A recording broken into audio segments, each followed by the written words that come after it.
같이 두 손을 들고, 자, 다 같이 두 손을 한번 해주세요. 자, 다 같이 두 손을 들고, 별거 아니야. 그냥 끝낼 거야. 다 두 손 들고, 하나, 둘, 셋. 다시. 이 편집점이란 말이야. 다 들고, 다시 한번 같이 하나, 둘, 셋. 네. 자, 첫 번째 모의고사 우리 1단원 끝내는 게 중요했었는데요.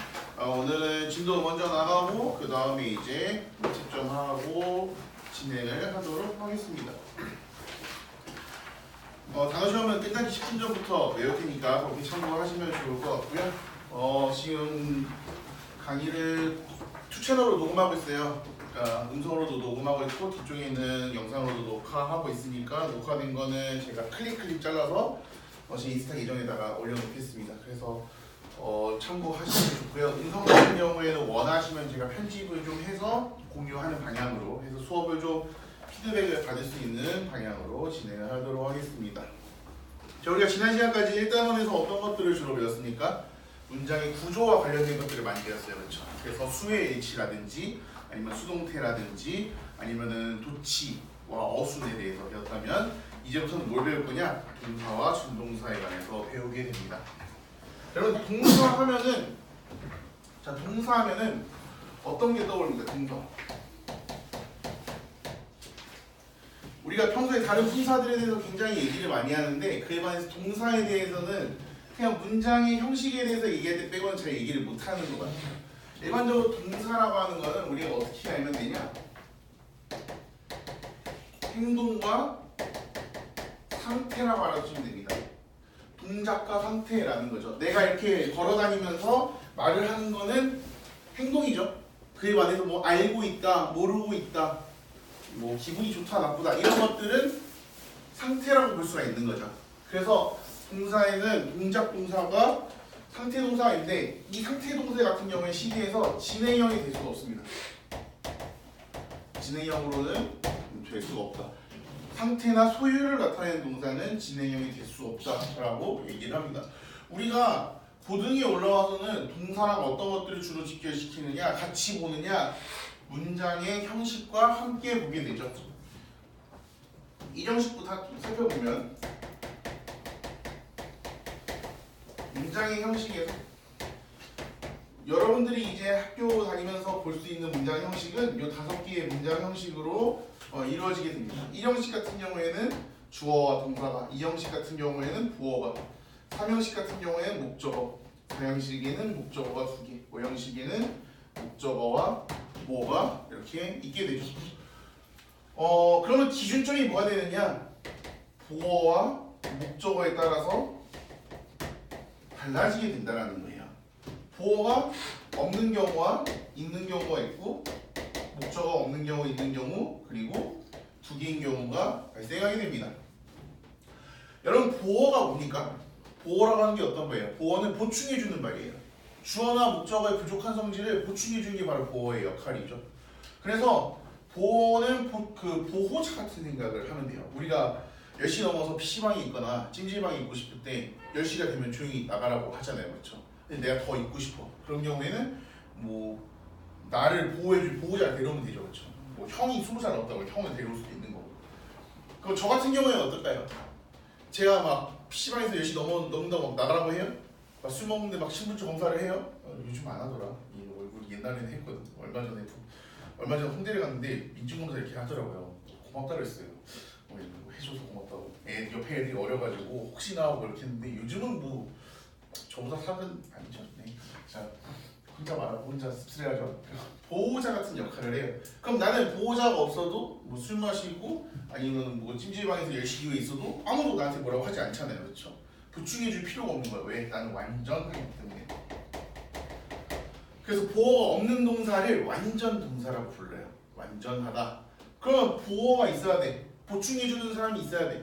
보호해주는 사람이 있어야 돼. 그런 경우에 우리가 불완전하기 때문에 아직까지는 그래요. 물론 뭐 지금 뭐 여러분들이 뭐 완전하다 불완전하다 그런 얘기를 하는 게 아니에요. 다만 요 관점에서는 불완전하지 않느냐라고 얘기를 하는 거예요. 목적어 같은 경우에는 우리가 뭐 생각하면 되느냐? 친구 생각하면 돼요. 친구 없이 자기 혼자 있는 애들을 자동사. 맨날 친구 옆에 있는데 전화기만 붙들고 사는 타인한테 의존하는 타동사. 목적어가 두 개 있는 수요동사. 이렇게 나뉘게 되죠.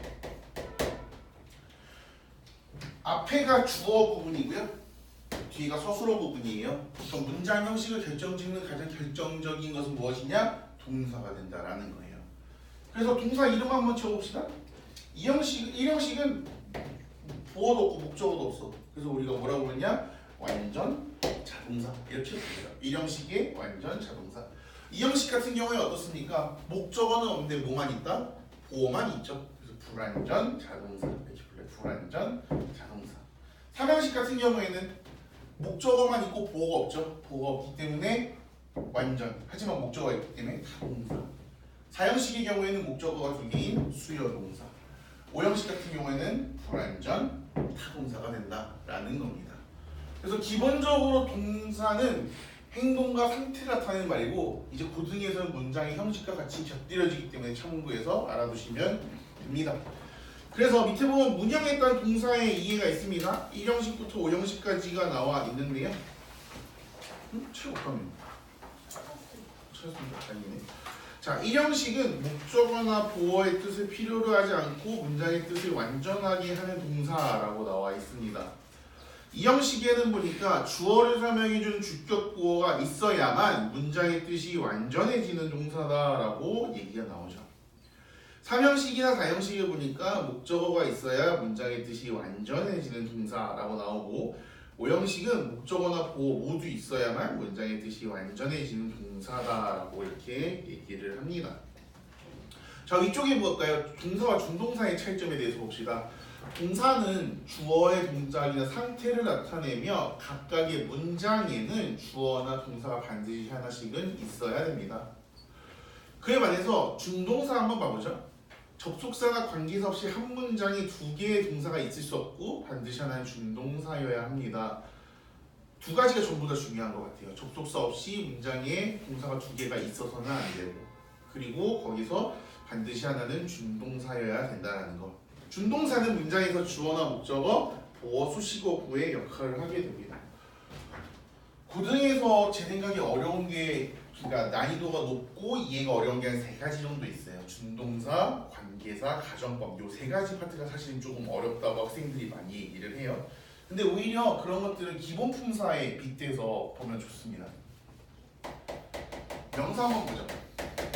뭐 여러 가지가 있지만 기본적으로 명사는 사람이나 사물에 뭘 나타내느냐?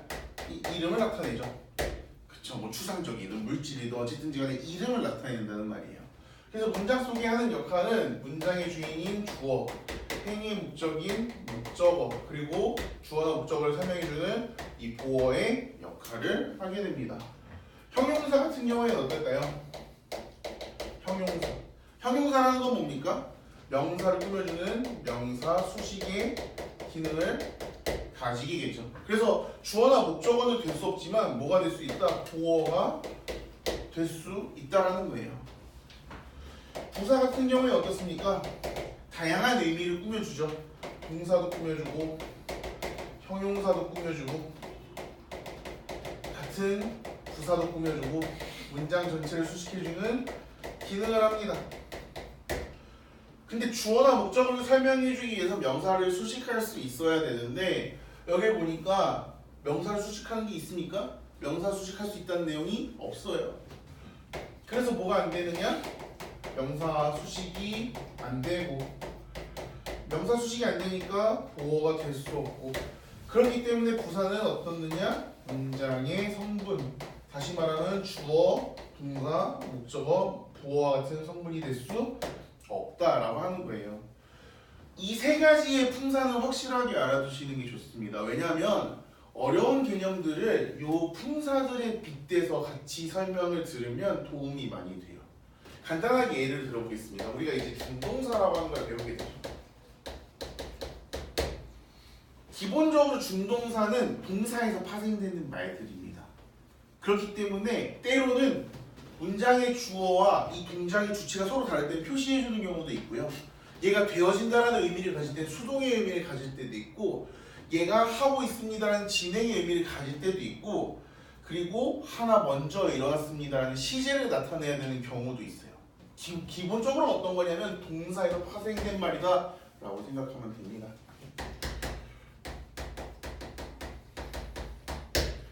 동명사는 동사의 뜻을 가지면서 동시에 명사의 형태를 가지는 것 동명사라고 부릅니다.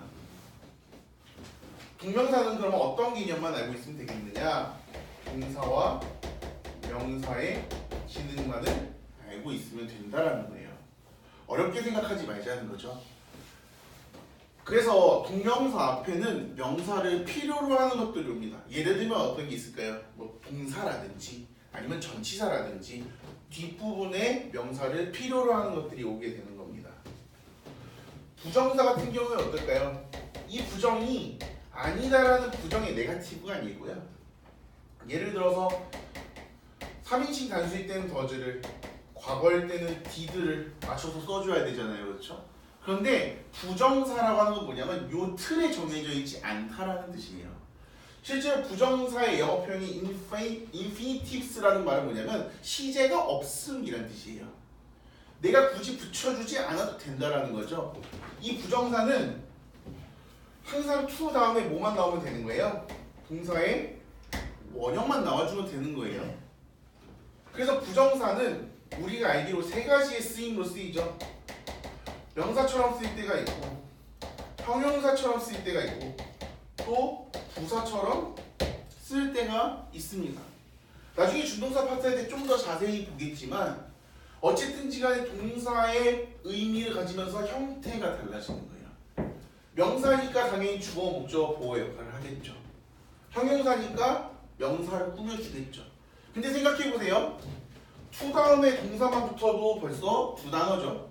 거기 뒤에 뭐 전치사구나 목적어가 붙으면 세네 단어가 그냥 돼요. 문장 중간에 들어가면 문장이 복잡해지겠죠? 그래서 형용사구 같은 경우에는 뒷부분에 놔줍니다. 명사 뒤에서 앞을 꾸며주게 되는 거죠. 부사 같은 경우에는 의미가 넓죠. 문장의 성분은 적죠. 그래서 부사는 실제로 의미 분류가 많습니다. 뭐 목적, 감정의 원인, 판단의 근거, 조건, 결과, 형용사 수식 같은 것들이 있어요. 무슨 말을 하고 싶은 거냐면 준동사 파트를 볼 때도 그냥 별개의 것으로 외우게 돼버리면 부정사 따로, 명사 따로, 형용사 따로, 부사 따로, 투부정사 따로 이렇게 외우면 우리가 해야 될 일들이 너무 많아진다는 거예요. 그러니까 오히려 우리가 알고 있는 기본의 개념들을 이용해서 활용해서 공부를 하자고요. 그럼 훨씬 더 도움이 많이 됐으니까. 분사 같은 경우에는 형용사적인 역할을 지니게 돼요. 명사 직접적으로 꾸며주고 보호가 되기 때문에. 그런데 예외적으로 분사 부문에서는 부사의 역할을 가지게 됩니다. 왜냐하면 이 분사 부문의 전신이 부사절이기 때문에. 우리가 준동사를 알기 위해서는 동사, 명사, 형용사, 부사만 알면 된다고요. 쓰임이야 어차피 그때 가서 배우면 되는 거고 우리가 명사, 형용사, 부사 가장 기본적인 이 세 가지 품사만 알고 있어도 어려울 게 없다라고 하는 겁니다. 자, 뒤로 넘어가 보죠. 동사와 준동사의 차이점입니다. 문장에서 동사는 반드시 하나만 있어야 됩니다. 뭐 물론 병렬일 때는 두 개가 있을 수 있지만요. 원칙적으로 문장에서 동사는 반드시 하나만 있어야 됩니다.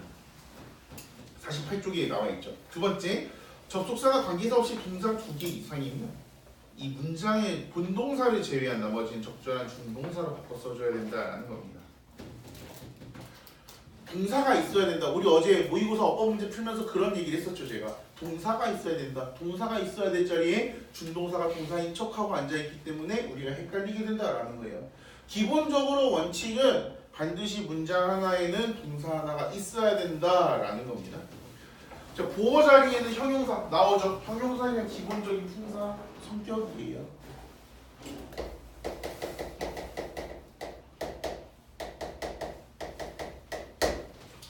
보호 자리에 형용사가 쓰여야 됩니다. 왜?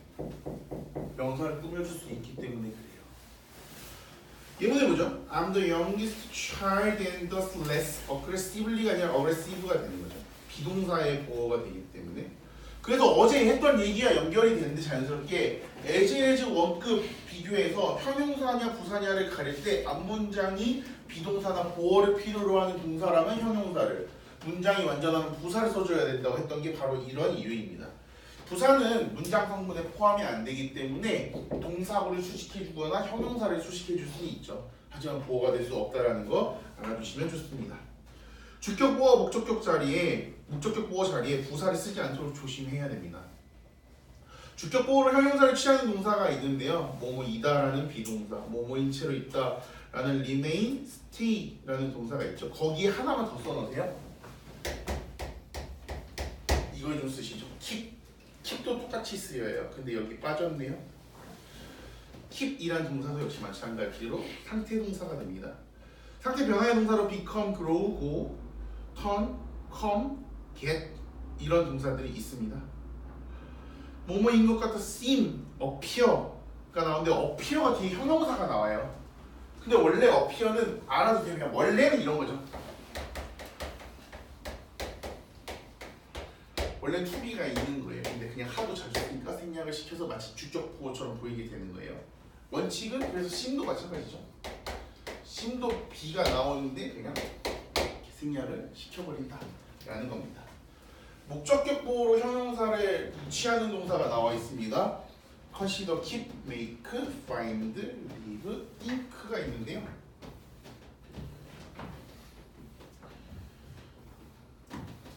예를 들어서 이렇게 썼어요. You make me happy 이렇게 썼다는 거죠. 자, 이거 무슨 뜻입니까? 너가 나를 어떻게 했다? 행복하게 만들어줬다라는 거예요. 그렇죠? 그러면은 해피가 해석이 방금 전에 제가 이렇게 했죠. 행복하게라고 했죠. 근데 해피 해석을 원래 어떻게 합니까? 행복한 이렇게 해석을 하잖아요. 그렇죠? 근데 이상하다는 거야. 왜 여기서는 행복하게라고 마치 뭐처럼 부사처럼 해석이 돼요. 뭐냐면 얘가 목적으로 설명해준 보어이기 때문에 그래요. 서술어의 역할을 하기 때문에 이렇게 의미가 약간 바뀌는 거예요. 문법적으로는 명사를 꾸며줘야 된다는 거죠. 근데 한때 이게 엄청 유행했었어요. 이런 류로 쓰이는 동사가 뭐가 있냐면 make, find, keep, leave 같은 동사가 있어요. consider는 아까 마찬가지 consider 목적어 to be 형용사거든요. 똑같은 거예요. 근데 그러면은 이런 거죠.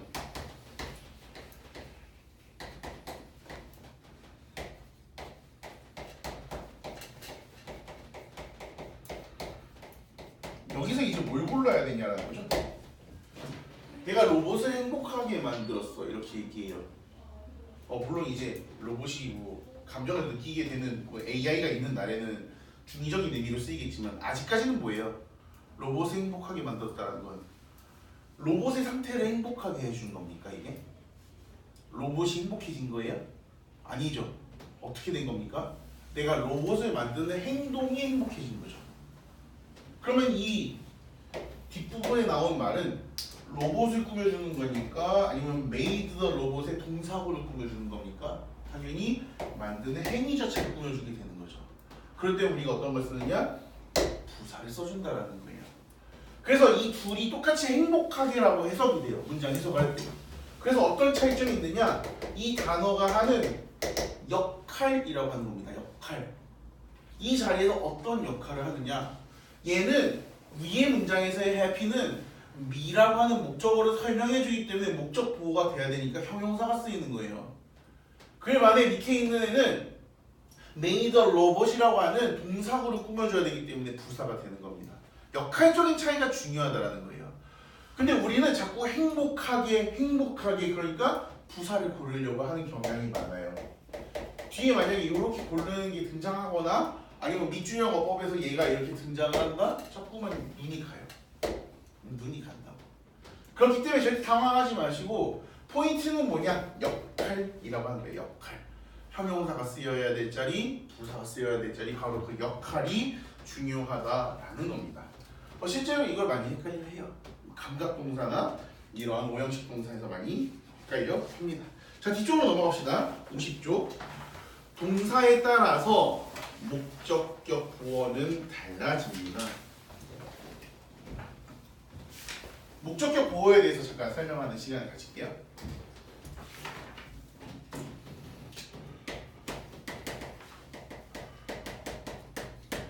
자, 저 좀 보죠. 뭐 지금 적을 것도 없고 뭐 책에도 안 나와 있을 거니까 제가 적는 거 지금 책에 나와 있는 게 아닌데 저 좀 보죠. 저 좀 보세요. 자, 오형식에는 주어, 동사, 목적어, 목적보어 이렇게 되어져 있어요. 그렇죠? 주어, 동사, 목적어, 목적보어. 보어는 이 형식에서 주어를 꾸며줬기 때문에 오형식에서는 목적어를 꾸며주게 됩니다. 그래서 얘를 가리켜서 목적격 보어라고 불러요. 다른 문장 형식들과는 다르게 오형식은 보어의 종류가 상당히 많습니다. 그래서 카테고라이즈를 어떻게 하느냐, 동사 분류도 중요하지만 어떤 보어에 맞춰서 동사를 써야 되냐도 역시 중요한 거예요. 보어의 종류가 총 6가지가 등장을 하게 됩니다. 그냥 종류일 뿐이에요. 여러분들이 기억하기 쉽게 일단 기본적으로 명사, 형용사는 들어가야 되죠. 기본적인 품사의 기능이니까. 그렇죠? 거기에 투부정사, 동사원형, 거기에 현재분사, 과거분사까지 해서 저는 총 6가지로 분류를 놓고 시작을 합니다. 그리고 이렇게 놔두고 시작하는 게 나중에 마음이 편해요. 자, 명사부터 봅시다.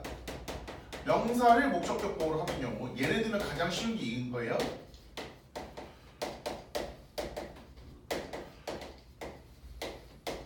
자, 우리가 그를 엔젤이라고 불렀어, 내가 천사라고 불렀어, 이렇게 얘기해. 여러분 오형식 해석할 때 어렵게 생각하지 말고 이렇게 해석하면 좋아요. 주어가 동사한다, 목적어가 목적 보어한다 이렇게. 그럼 보세요. 우리는 부른다. 그를 천사라고. 아, 우리가 그를 천사라고 부르는구나 라고 생각하면 되는 거예요. 우리가 지금 문제를 풀거나 영어 문장을 해석하거나 할 때 독후감을 쓰거나 무슨 정확하게 해석하는 연습을 하는 건 아니잖아요. 그렇죠? 이것을 통해서 빠르게 의미를 캐치하고 그 다음에 문제를 풀어내는 용도로 문법을 배우고 있는 거잖아요. 그렇죠? 구조도 같은 역할이잖아. 그러니까 의미를 빨리 파악하기 위해서 수식 구조를 본 거예요. 목적격 보어가 수식어의 역할을 하기, 서술어의 역할을 하기 때문에. 두 번째, 형용사. 아까도 얘기했지만 똑같은 문장 쓸 거예요. You make me happy 이렇게. 그래서 이렇게 쓰이는 동사가 뭐가 있냐? make, find, keep, live라는 동사가 있어요. 얘는 목적어 다음에 뭐가 등장하냐? 형용사가 등장합니다. 근데 여기서 형용사 대신에 뭐가 쓰일 수도 있느냐? 분사가 쓰일 수도 있어요. 왜? 분사가 아까 무슨 품사 역할을 한다고 했습니까? 형용사의 품사 역할을 한다라고 했죠. 그렇기 때문에 분사도 쓰일 수가 있는데 만약에 분사가 쓰이게 되면 목적어와의 관계성에 대해서 고민을 해야 됩니다. 왜냐하면 자, 분사가 크게 두 종류로 나뉩니다. 뭐랑 뭐로 나뉘죠? 현재 분사랑 과거 분사로 이렇게 나뉘게 됩니다. 현재 분사 같은 경우에 폼이 똑같죠. 그냥 ing 똑같이 쓰고, 과거 분사 같은 경우에는 폼이 여러 개이기 때문에 pp라고 씁니다.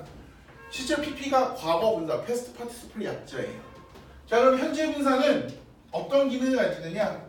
현재 분사는 내가 직접 한 능동의 기능과 더불어서 하고 있습니다. 진행의 상황을 강조해 줄 때 씁니다. 과거 분사 언제 쓰느냐? 되어지는 수동의 관계와 더불어서 과거부터 지속되어져 오고 있습니다. 완료일 때 쓴다라는 거예요.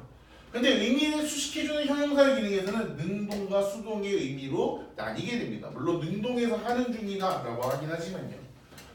그래서 형용사를 보어로 삼는 경우에 목적어와 분사를 만약에 쓰게 된다면 둘 사이의 관계에 대해서 반드시 고민해야 돼요. 예를 들면 이런 거죠.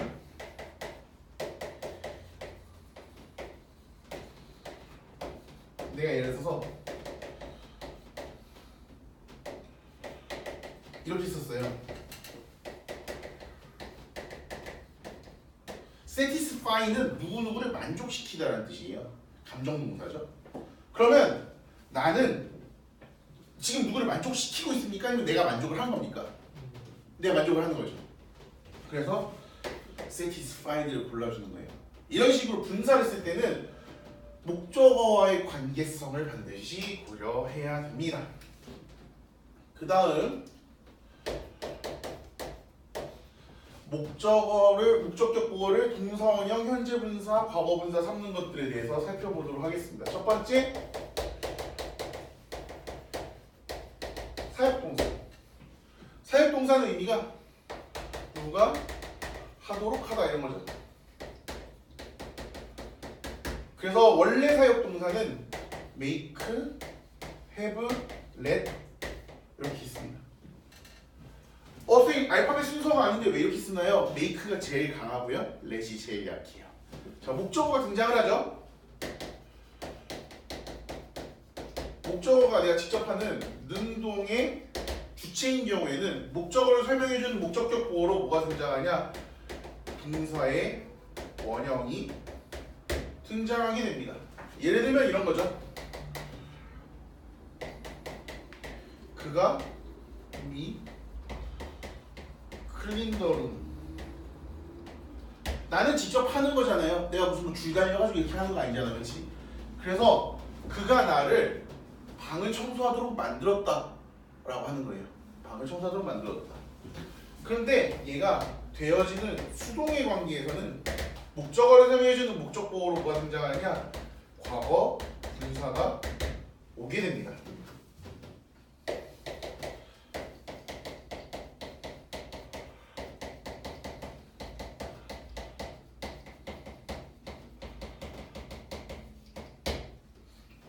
나는 제가 얼마 전에 머리 잘랐는데 머리가 되게 금방금방 자라더라고요. 머리카락이 잘랐다 이런 표현을 썼어요. 내가 머리 했다 막 이렇게 얘기하잖아요, 그렇죠?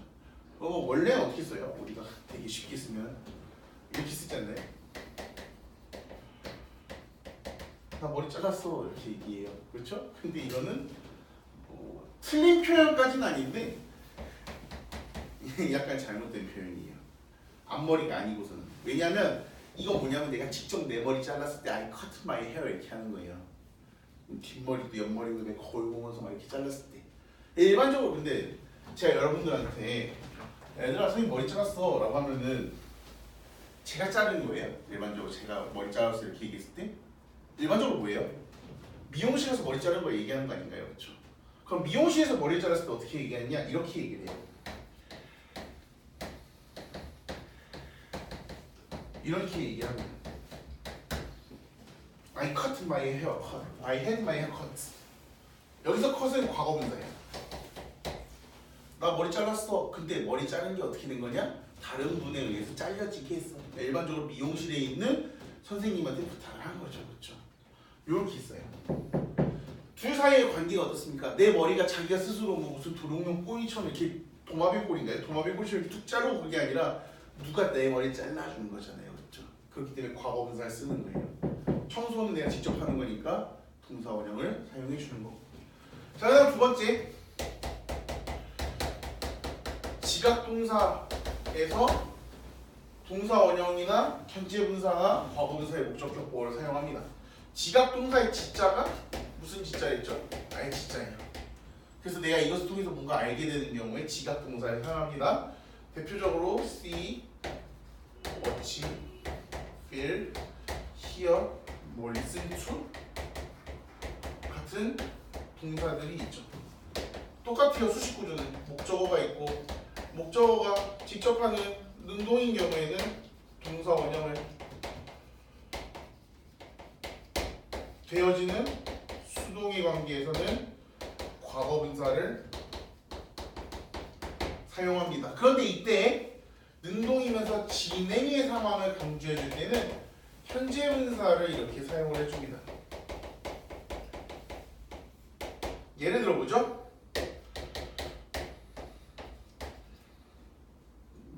맨날 하는 거지만 애가 울고 있어요. Crying in the street 이렇게 썼어. I saw the baby crying in the street 이렇게 썼어. 그냥 애가 울고 있는 걸 봤다 이렇게 얘기를 하는 거예요. 근데 내가 여기다가 또 baby를 쓰고 어떻게 쓰느냐? crying을 한번 써봐요. 이렇게 crying in the street. 이러면 이제 울고 있다는 사실은 똑같은 건데 얘가 이제 진행의 상황을 더 얘기해주는 계속 울더라 야 계속 울더라 길바닥에서 로보캅폴리 사달라고 계속 울더라 이렇게 얘기하는 거예요. 둘의 차이에 있어서 진행의 의미를 강조할 때 현재 분사를 써준다 라고 하는 거죠. 그럼 뭐가 하나 빠졌죠? 투부정사를 목적격보로 삼는 동사들. 얘는 동사류로 외우면 좋아요. 대표적인 동사들 한번 보죠. 대표적인 동사들에 뭐가 있느냐? ask, enable, encourage, 뭐 allow, expect, request, require, 뭐 그다음에 lead, cause 이런 동사들. 뭐 want, tell 이런 것도 있죠. 얘 같은 경우에 이제 목적어가 나오고 투부정사가 이렇게 등장을 하게 됩니다. 아마 오형식에서 좀 쉬운 보어들이 명사, 형용사, 부정사들. 왜냐면 부정사는 그냥 동사 매칭으로 외우면 되니까 복합적으로 외워야 되는 게 사역동사, 지각동사와 걸려있는 건데 어떤 책에서는 사역동사의 현재 분사를 쓰라고 하는 경우도 있어요. 근데 그거보다는 확실하게 알아두는 게 좋아서 그냥 오형식을 설명을 했습니다. 자, 분사에 따라 달라지는 목적격 부호 봅시다. 지각동사, 사역동사, keep, find 분사 얘기 나오죠. 목적격 자리에 투부정사가 오는 동사들을 알아두자. advice 뭐 이런 동사들이 있습니다. 근데 보니까 help랑 get이 있네요. 근데 여기에 help랑 get이 있으니까 help랑 get이 없어요. 그 내용을 조금만 설명을 할게요. 자, 앞에 한번 보죠.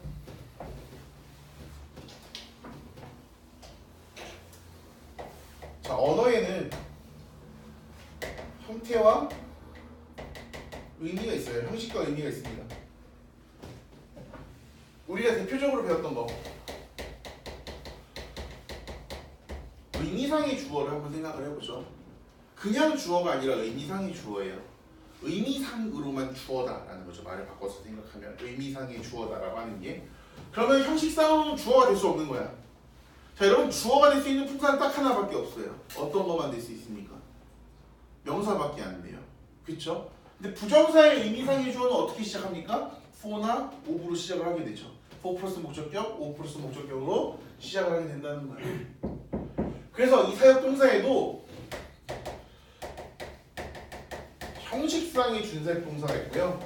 의미상의 준사역동사가 있어요. 그러면 여러분 형식상의 준사역동사라고 하는 거는 의미가 있다는 얘기입니까? 없다는 얘기입니까? 의미는 가지고 있지 않다는 얘기예요. 형식상으로 문법적으로만 사역동사의 의미를 취한다라는 거죠.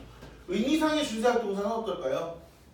형식은 좀 불완전하지만 의미 자체가 시키다라는 사역동사의 의미를 가지고 있다라는 거죠. 그래서 형식상의 준사역동사는 help가 되고 의미상의 준사역동사는 get이 됩니다. help는 목적어 다음에 동사 원형을 써요. 이거 뭐랑 똑같습니까? 위에 나와 있는 능동이 주체인 경우에 동사 원형 이 부분과 똑같죠. 그렇죠? 이 부분과 똑같아요. 그렇다고 help가 시키다라는 의미가 있습니까? 시키다가 아니야. 목적어가 목적보호 하도록 도와주다라는 뜻이에요. 이게 원래는 투였죠. 원래는 투였는데 동사 원형을 쓰기 시작한 거예요. 자, 의미상의 준사동사 get은요 목적어가 있고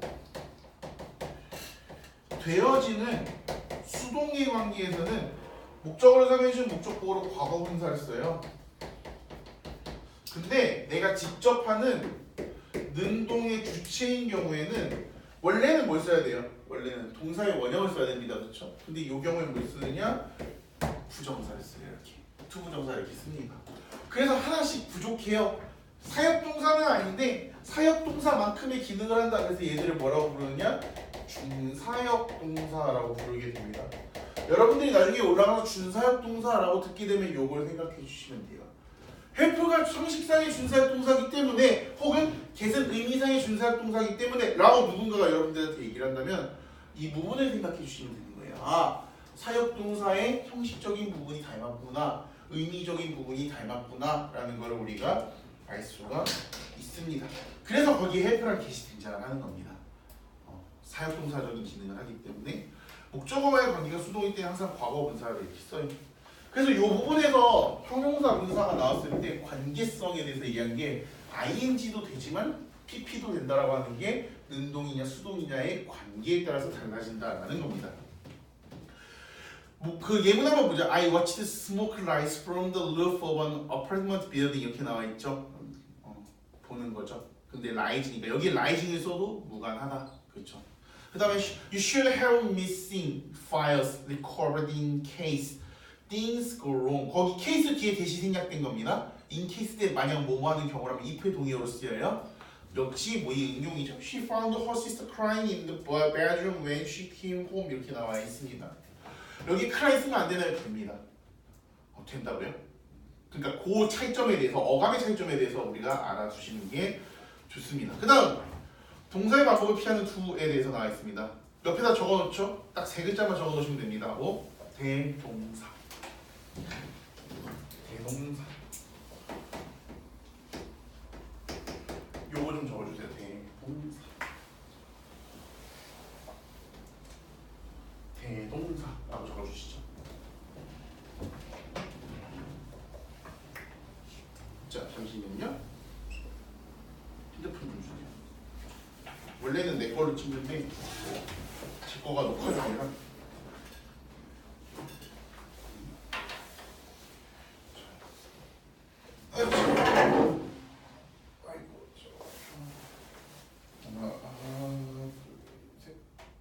이따 보내주세요. 이렇게 해서 올라가는 겁니다. 매번 올라가는 게. 저도 유망해요. 자, 동사의 반복을 피하는 두. 그래서 대동사인데요. 동사를 대신해 준다라고 하는 거예요. 비동사는 그냥 be를 써요. 그러니까 비동사는 비동사 똑같은 거 써요. 앞에 is가 나왔다 그러면 뒤에 is를 써요. 앞에 a가 나왔다 그러면 a가 나와요. 뒤에 뭐 앞에 뭐 was가 나왔다. 근데 일반 동사만 그래요. 일반 동사. 조동사도 마찬가지예요. 앞에 can이 나왔다 뒤에 can이 나옵니다. 근데 일반 동사의 경우에 둘을 써주는 겁니다. 보시죠. 예문을 통해서 한번 살펴봅시다. Some people learn more from their failures than they do their success, from their successes 이렇게 나오는데 원래는 learn 써야 되는데 그냥 둘이 써주는 거예요. 봅시다. 앞에 쓰인 일반 동사를 대신할 때는 반복을 피하기 위해 대동사를 사용한다. 앞에 쓰인 동사가 비동사, 조동사인 경우에는 do나 does나 d를 사용할 수 없음으로 주의한다 라고 나와 있습니다. 예문을 보죠. Animals should have the same right to be protected as human beings should 이렇게 나와 있죠. 조동사로 대신 대동사가 된 거예요. 생략이 이루어진 거죠. 뒷부분 똑같이 쓰는 걸 막으려고. Our sense of sight, 시각이라는 뜻이죠. 시각은 is more delicately developed than the other senses are in the body 이렇게 나와 있습니다.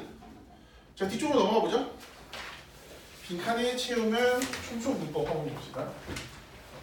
자, 우리말 해석으로 풀면 위험한 동사라고 나와 있는데 한번 보죠.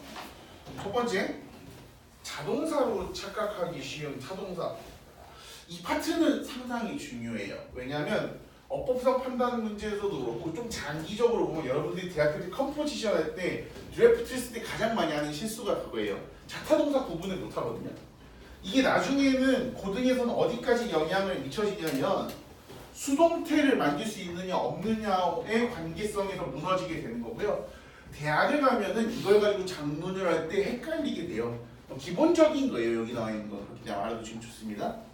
자, 첫 번째, 자동사로 착각하기 쉬운 타동사 보죠. answer, 어디에 답하다. answer to the question이 아닙니다. answer the question입니다.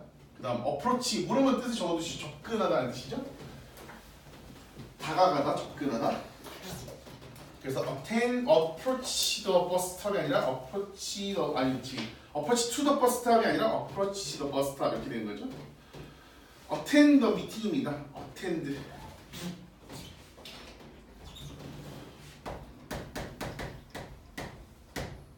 동의어 뭐가 있을까요? 참석하다, 참가하다. join, 그렇죠? 두 단어.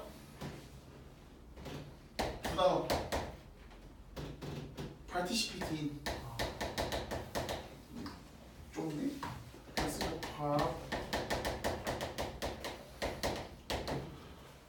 또 세 단어면 take part in.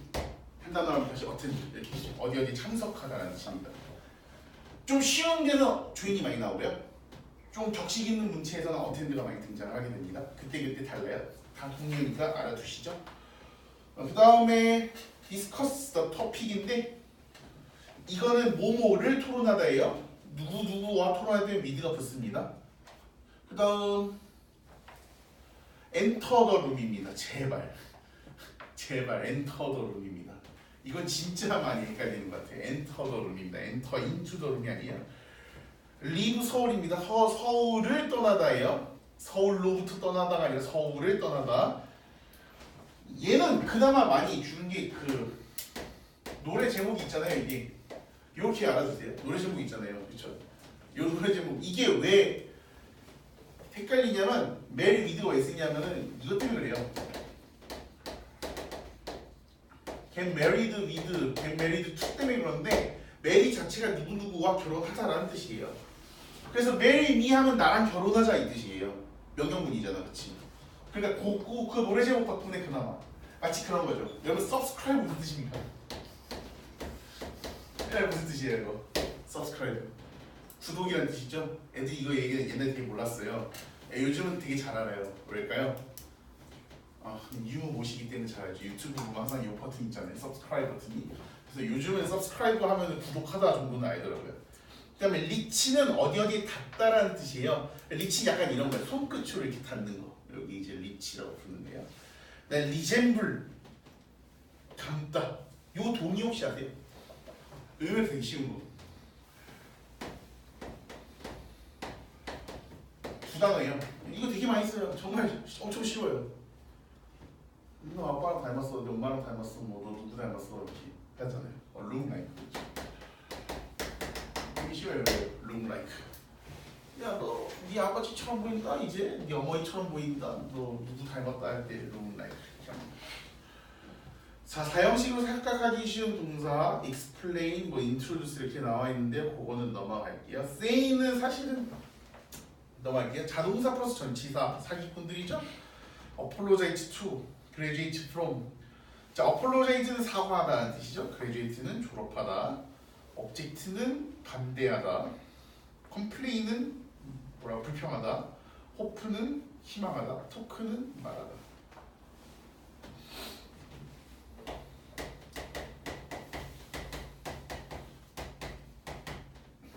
말하다가 이거 말고 또 있네. 보통 일반적으로 쓰이는 게 이렇게죠. 여기서 뭐 에스크마 이렇게 넘어가고 막 오더 이렇게 들어가고 하지만 익스클레임하고 얘기하지만 일반적으로 말하다 할 때는 요 세 개로 많이 쓰죠. 그렇죠? 뭐 이거 말고 더 있습니까? 말하다가. 자, 그럼 이 말하다 세 개 동사류의 차이가 뭘까요? 그럼 제가 지금 여러분들한테 말하다는 뭘까요? say예요. 불특정 다수한테 이렇게 말하는 게 say예요. 텔은 뭘까요? 한 명 정해놓고 얘기하는 거. 토크는 뭐냐면 사적인 내용 얘기할 때. 그래서 친구랑 얘기한 거를 토크라고 하잖아요. 그쵸? 나 talk to, 아니면 talk with 이렇게 얘기하잖아. talk about 이렇게 얘기하잖아요. Let's talk about this topic 이렇게 얘기해서 친구들이 막 웅성웅성거리면서 얘기하잖아요. 그쵸? 영어 시간에. tell me 있어요. tell me, 나한테 얘기해줘. why? 하면서 이렇게 얘기하잖아요. 너 왜 이랬는지 나한테 얘기 좀 해. 이거는 말을 전달할 때 일반적으로 많이 써요. tell 때는. say는 불특정 다수일 때. 그래서 간접하고 직접하고 바꿀 때 say는 say라는데 say to하고 목적이 정해지면 tell로 쓰잖아요. 거기 그런 차이가 있는 거예요. 그러면 요거 나왔으니까 그것도 한번 해볼까요? 이거.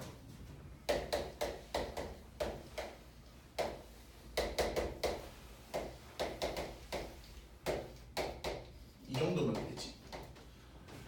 자, 은결아. 아니다. 은결아. 수경아, 룩이 무슨 뜻이에요? 그치. 이렇게 얘기할까 얘기할까봐 물어본 거예요. 자, 은결아, 룩이 무슨 뜻이에요? 오, 뒤에서 한 방 쳤네. 그치. 몽롱하게 보인다 이런 뜻이지. 감각 동사니까. 앞에서 보다가 아니라고 하니까 바로 눈치챘습니다. C가 보다죠. C도 보다고. 둘 다 지각 동사죠, 그렇죠? 뭐를 보다. 근데 여러분 이거 차이는 혹시 아세요? 뭐 캐묻는 것도 좀 그런데 C랑 워치의 차이가 뭘까요? 자, 조군 C랑 워치랑 무슨 차이가 있어요?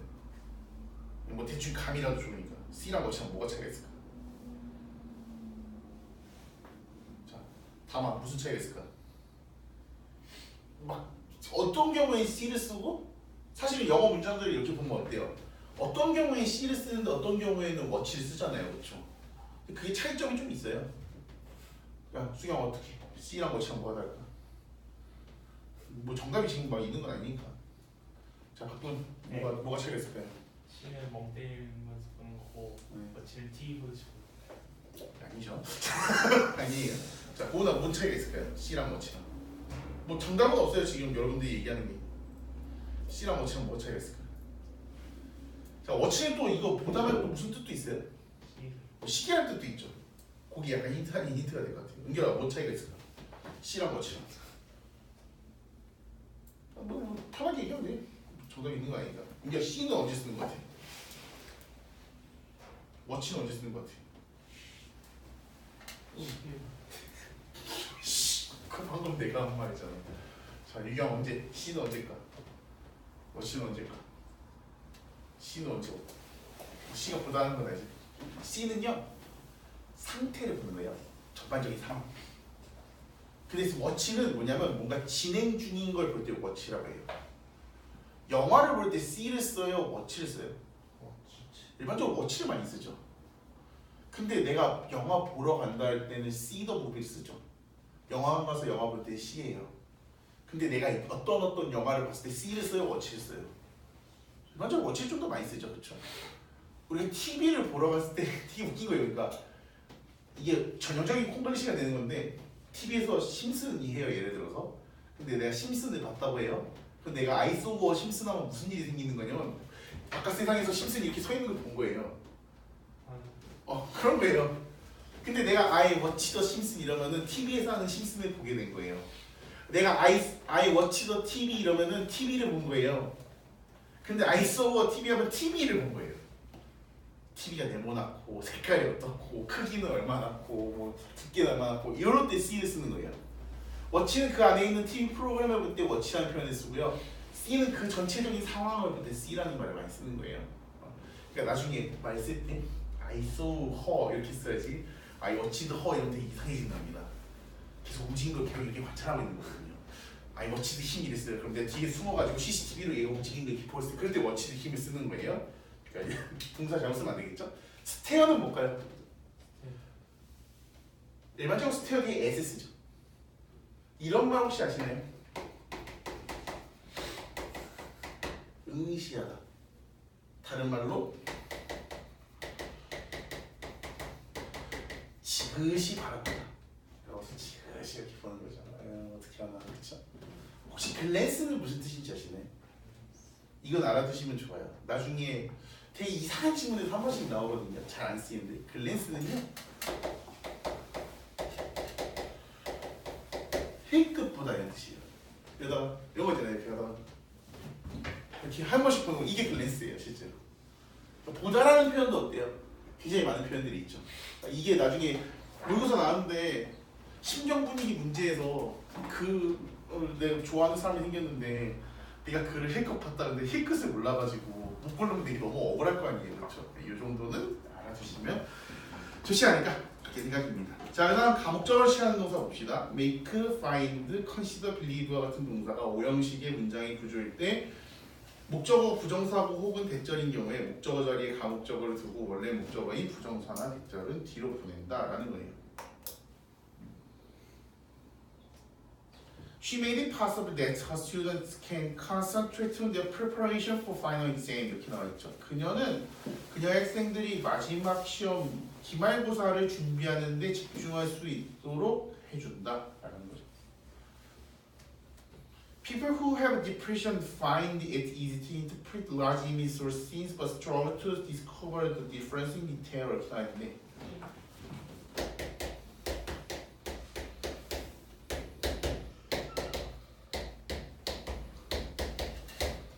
이 두 단어의 차이점이 뭘까요? 수많은 소리 모르는 번역이 땡. 둘 다 이거예요. 통역 번역 둘 다 이겁니다. 우리가 해석해보자 했을 때 해석이 이거예요. 인터프리트는 뭘까요? 자료 해석할 때 있죠. 그림을 해석한다던가 아니면 뭐지 음악 작품을 해석한다던가 그럴 때 인터프릿이라는 말을 써요. 뭐 예를 들면 그런 게 있잖아요. 이 작품에 대한 해석은 사람마다 다릅니다. 이렇게 얘기되어 있잖아요. 이 곡에 대한 해석은 사람마다 다릅니다. 뭐 이 작품에 대한 이 물건에 대한 해석은 이 사건에 대한 해석은 사람마다 다릅니다. 이렇게 얘기했대요. 그런 경우에 인터프릿을 써요. 트랜스레이트는 말을 바꾸는 거예요. 그때 얘기했죠? 한 번 더 볼까요? 트랜스가 뭐였어? 옮기는 거였죠? 처음 한다는 뜻이 아주 좋아. 자, 트랜스포트. 그래서 항에서 항으로 옮기는 거니까 운반하다, 운송하다라고 했었죠? 트랜스레이트 번역하는 거였죠? 이거 생각나야 되는데. 자, 플랜트 옮겨 심는 거 뭐라 그랬어? 장기등 옮겨 심는 이식하다라는 얘기를 제가 했었죠. 트랜스가 옮기다라는 얘기였었죠. 좋아요.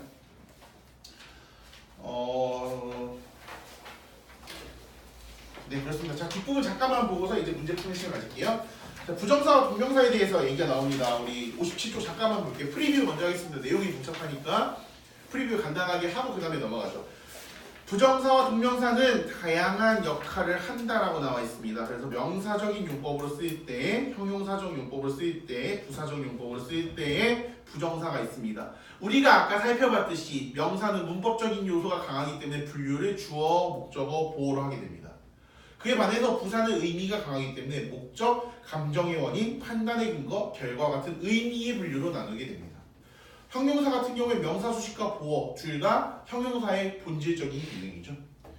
동명사는 동사, 원형 플러스 ing의 형태로 문장 내에서 명사의 역할을 하여 주어, 목적어, 보어로 쓰인다라고 나와 있습니다. 그래서 주어, 목적어, 보어, 전치사의 목적어까지 나와 있습니다. 뒷부분에 어퍼 포인트 간단하게 보죠.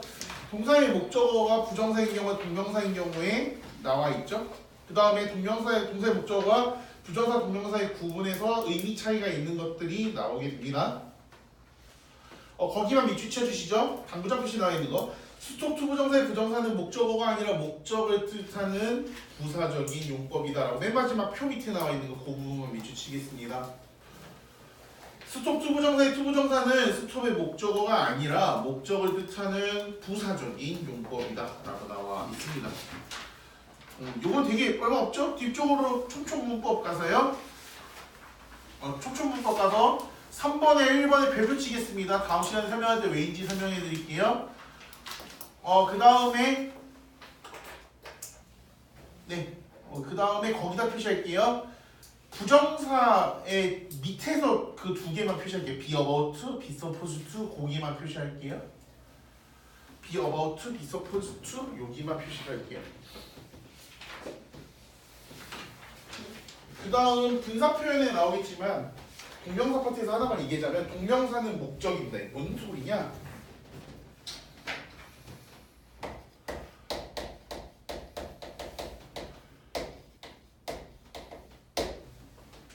요거 무슨 뜻이에요?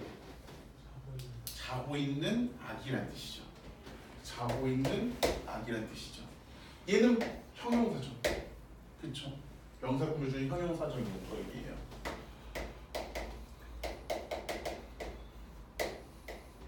이건 뭘까요? 잠자는 가방? 아니죠? 얘는요 잠자기 위한 가방이에요.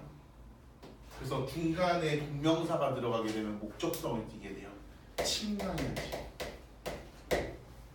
슬리핑이 여기서는 동명사가 되는 거예요. 그래서 복합명사가 됩니다. 슬리핑 빅이라고 하는 게. 그래서 동명사가 명사 수식을 위한 게 아니라 중간에 이렇게 들어가게 되잖아요. 그럼 목적을 나타낼 때가 많아요. 그러니까 해석하다 이런 거 나왔는데 가방에 왜 잠이 자지? 이렇게 생각하면 안 된다고요. 그런 것들이 있습니다. 그래서 자 지금부터 잠깐 문제 풀어보는 시간 가지죠. 저기 앞부분에 있는 48페이지부터 그 오른쪽에 있는 짜잘한 문제들 있죠? 한두 개 속 위에 있는 문제들 그리고 52쪽에 있는 문제들까지 해서 24문제 지금부터 한 10분 정도 낼 테니까요. 한번 풀어보도록 하겠습니다. 바로 시작하시죠. 혹시 오늘 한 내용 중에서 질문 있습니까? 없으시죠? 오늘 한 내용은 제가 편집해서 튜브에다가 올려놓겠습니다. 나중에 복습하실 수 있도록. 당연히 편집이 좀 해야겠죠. 자, 49쪽하고 51쪽 지금 바로 풀어보시죠.